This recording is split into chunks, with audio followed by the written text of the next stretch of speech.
श्री सत्यनारायण भगवान की कथा। एक समय नैमिषारण्य तीर्थ में शौनकादि 88,000 ऋषियों ने श्री सूत जी से पूछा, हे प्रभु, इस कलयुग में वेद विद्या रहित मनुष्यों को प्रभु भक्ति किस प्रकार मिलेगी तथा उनका उद्धार कैसे होगा? हे मुनि श्रेष्ठ, कोई ऐसा तप कहिए जिसमें थोड़े समय में पुण्य प्राप्त हो तथा मनवांछित फल भी मिले। वह कथा सुनने की हमारी प्रबल इच्छा है। सर्वशास्त्र ज्ञाता श्री सूत जी बोले, हे वैष्णवों में पूज्य, आप सबने प्राणियों के हित की बात पूछी है।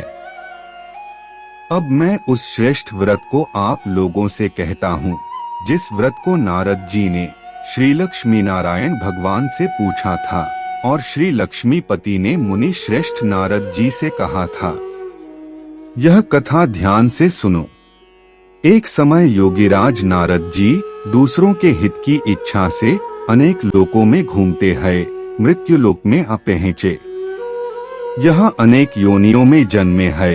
प्रायः सभी मनुष्यों को अपने कर्मों द्वारा अनेकों दुखों से पीड़ित देखकर विचार करने लगे कि किस यत्न के करने से निश्चय ही मानवों के दुखों का नाश हो सकेगा। ऐसा मन में सोचकर भगवान नारद विष्णु लोक को गए। वहां श्वेत वर्ण और 4 भुजाओं वाले देवों के ईश नारायण का, जिनके हाथों में शंख, चक्र, गदा और पद्म थे तथा वरमाला पहने हुए थे, देखकर स्तुति करने लगे। हे भगवान, आप अत्यंत शक्ति से संपन्न हैं। मन तथा वाणी भी आपको नहीं पा सकती। आपका आदि मध्य अंत नहीं है। निर्गुण स्वरूप सृष्टि के कारण भक्तों के दुखों को नष्ट करने वाले हो। आपको मेरा नमस्कार है। नारद जी से इस प्रकार की स्तुति सुनकर विष्णु भगवान बोले, हे मुनि श्रेष्ठ, आपके मन में क्या है? आपका किस काम के लिए आगमन है? निःसंकोच कहो। तब नारद मुनि बोले, मृत्युलोक में सब मनुष्य जो अनेक योनियों में पैदा हुए हैं, अपने अपने कर्मों के द्वारा अनेक प्रकार के दुखों से दुखी हो रहे हैं। हे नाथ, मुझ पर दया रखते हो तो बताइए कि उन मनुष्यों के सब दुख थोड़े से ही प्रयत्न से कैसे दूर हो सकते हैं? श्री भगवान जी बोले, हे नारद, मनुष्यों की भलाई के लिए तुमने बहुत अच्छी बात पूछी है। जिस काम के करने से मनुष्य मोह से छूट जाता है वह मैं कहता हूँ। सुनो, बहुत पुण्य देने वाला स्वर्ग तथा मृत्युलोक दोनों में दुर्लभ यह उत्तम व्रत है। आज मैं प्रेम वश होकर तुमसे कहता हूँ। श्री सत्यनारायण भगवान का यह व्रत अच्छी तरह विधान पूर्वक संपन्न करके मनुष्य तुरंत ही यहाँ सुख भोग कर मरने पर मोक्ष को प्राप्त होता है। श्री भगवान के वचन सुनकर नारद मुनि बोले कि उस व्रत का फल क्या है? क्या विधान है? किसने यह व्रत किया है और किस दिन यह व्रत करना चाहिए? हे भगवान, मुझसे विस्तार से कहो। भगवान बोले, दुख, शोक आदि को दूर करने वाला यह व्रत सब स्थानों पर विजय करने वाला है। भक्ति और श्रद्धा के साथ किसी भी दिन मनुष्य श्री सत्यनारायण की शाम के समय ब्राह्मणों और बंधुओं के साथ धर्म परायण होकर पूजा करें। भक्ति भाव से नैवेद्य, केले का फल, घी, दूध और गेहूं का चूर्ण सवाया लेवे। गेहूं के अभाव में साठी का चूर्ण, शक्कर अथवा गुड़ लें तथा भक्तिभाव से भगवान को अर्पण करें। बंधु बांधवों सहित ब्राह्मणों को भोजन करावें, पश्चात स्वयं भोजन करें। रात्रि में नृत्य, गीत आदि का आयोजन कर श्री सत्यनारायण भगवान का स्मरण करता हुआ समय व्यतीत करे। इस तरह व्रत करने पर मनुष्यों की इच्छा निश्चय पूरी होती है। विशेषकर कलिकाल में मृत्युलोक पर यही मोक्ष का सरल उपाय है। सूत जी बोले, हे ऋषियों, जिसने पहले समय में इस व्रत को किया है उसका इतिहास कहता हूँ। ध्यान से सुनो। सुंदर काशीपुरी नगरी में एक अत्यंत निर्धन ब्राह्मण रहता था। वह भूख और प्यास से बेचैन हुआ पृथ्वी पर घूमता था। ब्राह्मणों से प्रेम करने वाले श्री भगवान ने ब्राह्मण को दुखी देखकर बूढ़े ब्राह्मण का रूप धारण कर उसके पास जा आदर के साथ पूछा, हे विप्र, तुम नित्य ही दुखी होकर पृथ्वी पर क्यों घूमते हो? हे श्रेष्ठ ब्राह्मण, यह सब मुझसे कहो, मैं सुनना चाहता हूँ। ब्राह्मण बोला, मैं निर्धन ब्राह्मण हूँ, भिक्षा के लिए पृथ्वी पर फिरता हूँ। हे भगवान, यदि आप इससे छुटकारे का उपाय जानते हो तो कृपा कर कहो। वृद्ध ब्राह्मण बोला कि श्री सत्यनारायण भगवान मनवांछित फल देने वाले हैं, इसलिए हे ब्राह्मण तू उनका पूजन कर, जिसके करने से मनुष्य सब दुखों से मुक्त होता है।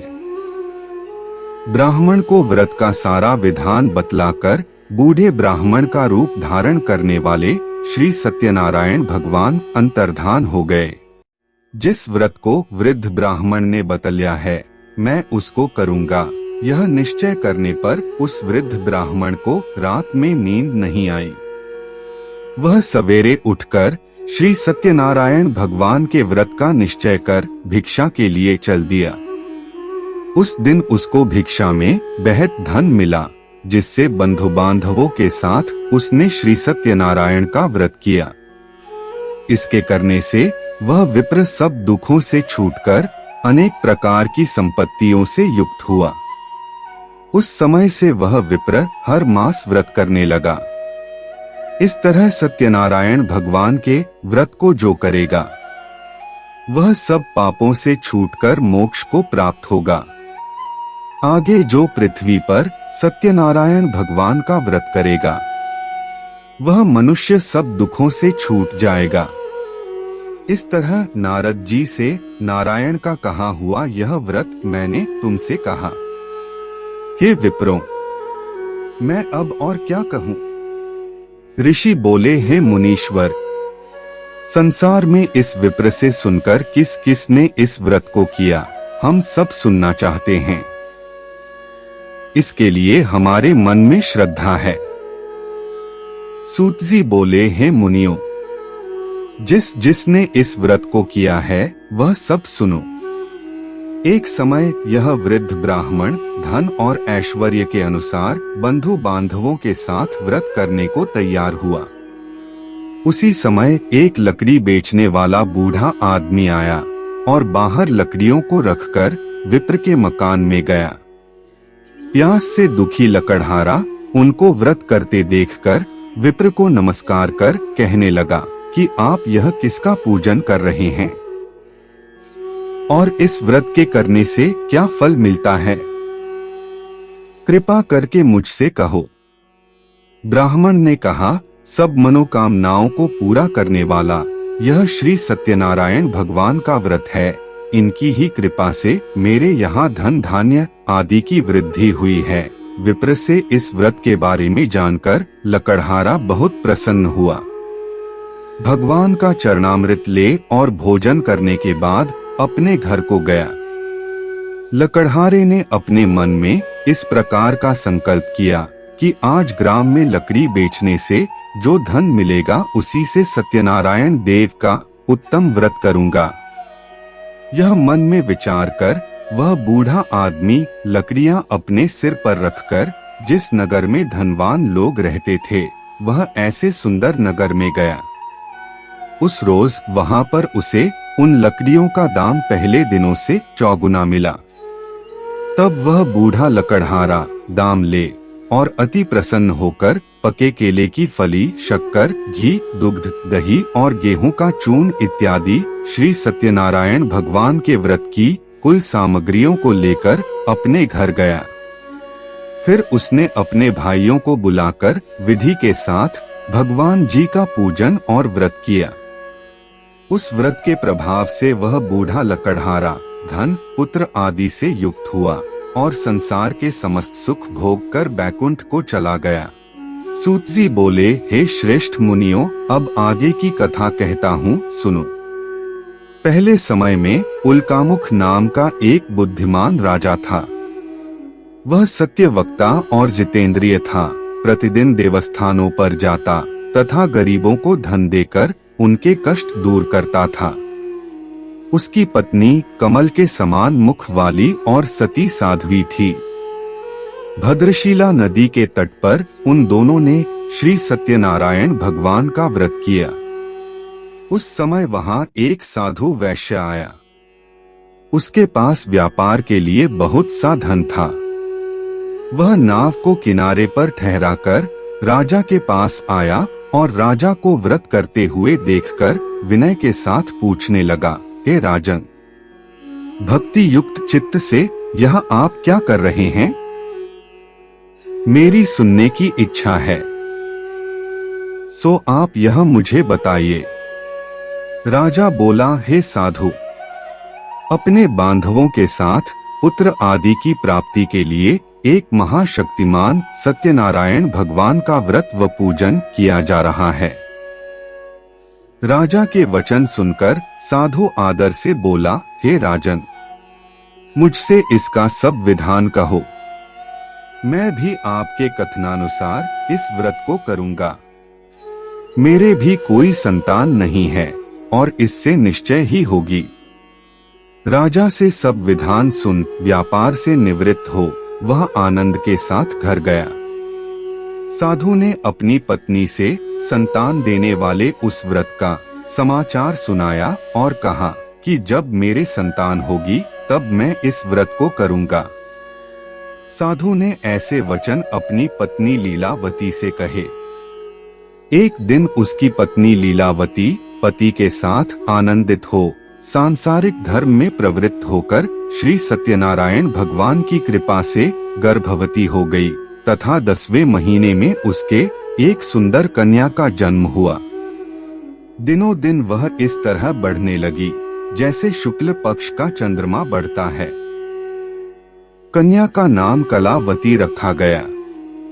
तब लीलावती ने मीठे शब्दों में अपने पति से कहा कि जो आपने संकल्प किया था कि भगवान का व्रत करूंगा, अब आप उसे करिए। साधु बोला, हे प्रिय, कन्या के विवाह पर व्रत करूंगा। इस प्रकार अपनी पत्नी को आश्वासन दे वह नगर को गया। कलावती पितृगृह में वृद्धि को प्राप्त हो गई। साधु ने जब नगर में सखियों के साथ अपनी पुत्री को देखा तो तुरंत ही दूत को बुलाकर कहा कि पुत्री के वास्ते कोई सुयोग्य वर देखकर लाओ। साधु की आज्ञा पाकर दूत कंचन नगर पहुंचा और वहां पर खोज कर और देखभाल करके लड़की के लिए सुयोग्य वणिक पुत्र को ले आया। उस सुयोग्य लड़के को देखकर साधु ने अपने बंधु बांधवों सहित प्रसन्न चित्तक अपनी पुत्री का विवाह उसके साथ कर दिया, किंतु दुर्भाग्य से विवाह के समय भी उस व्रत को करना भूल गया।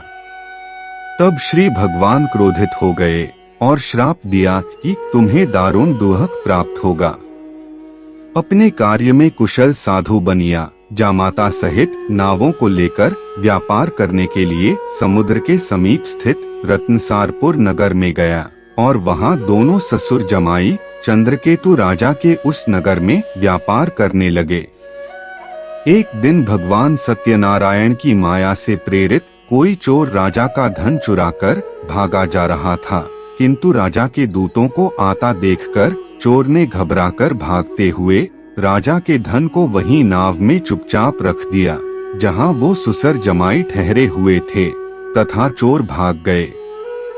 जब दूतों ने उस साधु वैश्य के पास राजा के धन को रखा देखा तो दोनों को बांधकर ले गए और प्रसन्नता से दौड़ते हुए राजा के समीप जाकर बोले, यह दो चोर हम पकड़ कर लाए हैं, देखकर आज्ञा दें। तब राजा की आज्ञा से उनको कठिन कारावास में डाल दिया गया तथा उनका धन छीन लिया। सत्यनारायण भगवान के श्राप के द्वारा उनकी पत्नी भी घर पर बहुत दुखी हुई और घर पर जो धन रखा था चोर चुरा कर ले गए। शारीरिक व मानसिक पीड़ा तथा भूख प्यास से अति दुखित हो अन्न की चिंता में कलावती एक ब्राह्मण के घर गई। वहां उसने सत्यनारायण भगवान का व्रत होते देखा, फिर कथा सुनी तथा प्रसाद ग्रहण कर रात को घर आई। माता ने कलावती से कहा, हे पुत्री, अब तक कहाँ रही व तेरे मन में क्या है? कलावती बोली, हे माता, मैंने एक ब्राह्मण के घर श्री सत्यनारायण भगवान का व्रत देखा। कन्या के वचन सुनकर लीलावती भगवान के पूजन की तैयारी करने लगी। लीलावती ने परिवार और बंधुओं सहित श्री सत्यनारायण भगवान का पूजन किया और वर मांगा कि मेरे पति और दामाद शीघ्र आ जावें। साथ ही प्रार्थना की कि हम सबका अपराध क्षमा करो। सत्यनारायण भगवान इस व्रत से संतुष्ट हो गए और राजा चंद्रकेतु को स्वप्न में दर्शन देकर कहा, हे राजन, दोनों वैश्यों को प्रातः ही छोड़ दो और उनका सब धन जो तुमने ग्रहण किया है दे दो, नहीं तो मैं तेरा धन, राज्य, पुत्र आदि नष्ट कर दूंगा। राजा से ऐसे वचन कहकर भगवान अंतर्धान हो गए। प्रातःकाल राजा चंद्रकेतु ने सभा में अपना स्वप्न सुनाया, फिर दोनों वणिक पुत्रों को कैद से मुक्त कर सभा में बुलाया। दोनों ने आते ही राजा को नमस्कार किया। राजा मीठे वचनों से बोला, हे महानुभावों, भावीवश ऐसा कठिन दुख प्राप्त हुआ है, अब तुम्हें कोई भय नहीं। ऐसा कहकर राजा ने उनको नए नए वस्त्राभूषण पहनाए तथा उनका जितना धन लिया था उससे दुगना धन देकर आदर से विदा किया। दोनों वैश्य अपने घर को चल दिए। सूतजी बोले, वैश्य ने मंगलाचार करके यात्रा आरंभ की और अपने नगर को चला। उनके थोड़ी दूर निकलने पर दंडी वेशधारी श्री सत्यनारायण भगवान ने उससे पूछा, हे साधु, तेरी नाव में क्या है? अभिमानी वणिक हंसता हुआ बोला, हे दंडी, आप क्यों पूछते हो? क्या धन लेने की इच्छा है? मेरी नाव में तो बेल और पत्ते भरे हैं। वैश्य का कठोर वचन सुनकर भगवान ने कहा, तुम्हारा वचन सत्य हो। दंडी ऐसा कहकर वहां से दूर चले गए। कुछ दूर जाकर समुद्र के किनारे बैठ गए। दंडी के जाने पर वैश्य ने नित्य क्रिया करने के बाद नाव को ऊंची उठी देखकर अचंभा किया तथा नाव में बेल पत्ते आदि देखकर मूर्छित हो जमीन पर गिर पड़ा। फिर मूर्छा खुलने पर अत्यंत शोक प्रकट करने लगा। तब उसका दामाद बोला कि आप शोक न करें, यह दंडी का श्राप है। अतः उनकी शरण में चलना चाहिए, तभी हमारी मनोकामना पूरी होगी। दामाद के वचन सुन वह दंडी के पास पहुंचा और अत्यंत भक्तिभाव से नमस्कार करके बोला, मैंने जो आपसे असत्य वचन कहे थे उनको क्षमा करो। ऐसा कहकर महान शोकातुर हो रोने लगा। तब दंडी भगवान बोले, हे वणिक पुत्र, मेरी आज्ञा से बार बार तुम्हें दुहक प्राप्त हुआ है, तू मेरी पूजा से विमुख हुआ। साधु बोला, है भगवान, आपकी माया से ब्रह्मा आदि भी आपके रूप को नहीं जानते, तब मैं अज्ञानी कैसे जान सकता हूँ। आप प्रसन्न होइए, मैं सामर्थ्य के अनुसार आपकी पूजा करूँगा। मेरी रक्षा करो और पहले के समान नौका में धन भर दो। उसके भक्ति युक्त वचन सुनकर प्रसन्न हो उसकी इच्छानुसार वर देकर भगवान अंतर्धान हो गए। तब उन्होंने नाव पर आकर देखा कि नाव धन से परिपूर्ण है। फिर वह भगवान सत्यनारायण का पूजन कर साथियों सहित अपने नगर को चला। जब अपने नगर के निकट पहुंचा, तब दूत को घर भेजा। दूत ने साधु के घर जा उसकी स्त्री को नमस्कार कर कहा कि साधु अपने दामाद सहित इस नगर के समीप आ गए हैं। लीलावती और कलावती उस समय भगवान का पूजन कर रही थी। ऐसा वचन सुन साधु की स्त्री ने बड़े हर्ष के साथ सत्यदेव का पूजन कर पुत्री से कहा, मैं अपने पति के दर्शन को जाती हूँ, तू कार्य पूर्ण कर शीघ्र आ जाना। परंतु कलावती व्रत एवं प्रसाद छोड़कर पति के पास चली गई। प्रसाद की अवज्ञा के कारण सत्यदेव ने रुष्ट हो उसके पति को नाव सहित पानी में डुबो दिया। कलावती अपने पति को न देखकर रोती हुई जमीन पर गिर गई। इस तरह नौका को डूबा हुआ तथा कन्या को रोता देख साधु दुखित हो बोला, हे प्रभु, मुझसे या मेरे परिवार से जो भूल हुई है उसे क्षमा करो। उसके दीन वचन सुनकर सत्यदेव प्रसन्न हो गए और आकाशवाणी हुई, हे साधु, तेरी कन्या मेरे प्रसाद को छोड़कर आई है, इसलिए इसका पति अदृश्य हुआ है। यदि वह घर जाकर प्रसाद खाकर लौटे तो इसे पति अवश्य मिलेगा। ऐसी आकाशवाणी सुनकर कलावती ने घर पहुंचकर प्रसाद खाया। फिर आकर पति के दर्शन किए। तत्पश्चात साधु ने बंधु बांधवों सहित सत्यदेव का विधि पूर्वक पूजन किया और इस लोक का सुख भोग कर अंत में स्वर्ग लोक को गया। सूतजी बोले, हे ऋषियों, मैं और भी कथा कहता हूँ, सुनो। प्रजापालन में लीन तुंगध्वज नाम का एक राजा था। उसने भी भगवान का प्रसाद त्याग कर बहुत दुख पाया। एक समय वन में जाकर वन्य पशुओं को मारकर बड़ के वृक्ष के नीचे आया। वहां उसने ग्वालों को भक्तिभाव से बांधवों सहित श्री सत्यनारायण जी का पूजन करते देखा। राजा देखकर भी अभिमान वश वहां नहीं गया और न ही नमस्कार किया।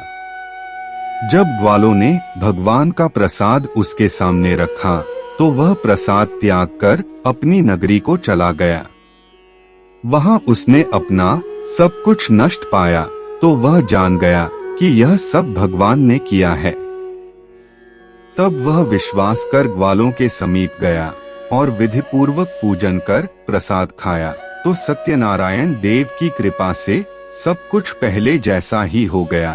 फिर दीर्घकाल तक सुख भोग कर राजा मरने पर स्वर्गलोक को गया। जो मनुष्य इस परम दुर्लभ व्रत को करेगा, भगवान की कृपा से उसे धन धान्य की प्राप्ति होगी। निर्धन धनी और बंदी बंधन से मुक्त होकर निर्भय हो जाता है। संतानहीनों को संतान प्राप्ति होती है तथा सब मनोरथ पूर्ण होकर अंत में बैकुंठ धाम को जाता है। हे श्रेष्ठ मुनियों, जो व्यक्ति नित्य भगवान सत्यनारायण की इस व्रत कथा को सुनता है, भगवान सत्यनारायण की कृपा से उसके सभी पाप नष्ट हो जाते हैं। जिन्होंने पहले इस व्रत को किया, अब उनके दूसरे जन्म की कथा कहता हूँ। वृद्ध शतानंद ब्राह्मण ने सुदामा का जन्म लेकर मोक्ष को पाया। उल्कामुख नाम का राजा दशरथ होकर बैकुंठ को प्राप्त हुआ। साधु नाम के वैश्य ने मोरध्वज बनकर अपने पुत्र को आरे से चीरकर मोक्ष को प्राप्त किया। महाराजा तुंगध्वज जन्मांतर में स्वयंभुव मनु हुए और भगवत संबंधी संपूर्ण कार्यों का अनुष्ठान करके वैकुंठ लोक को प्राप्त हुए। श्री सत्यनारायण कथा पूर्ण हुई। बोलो सत्यनारायण भगवान की जय। श्री हरि विष्णु की जय।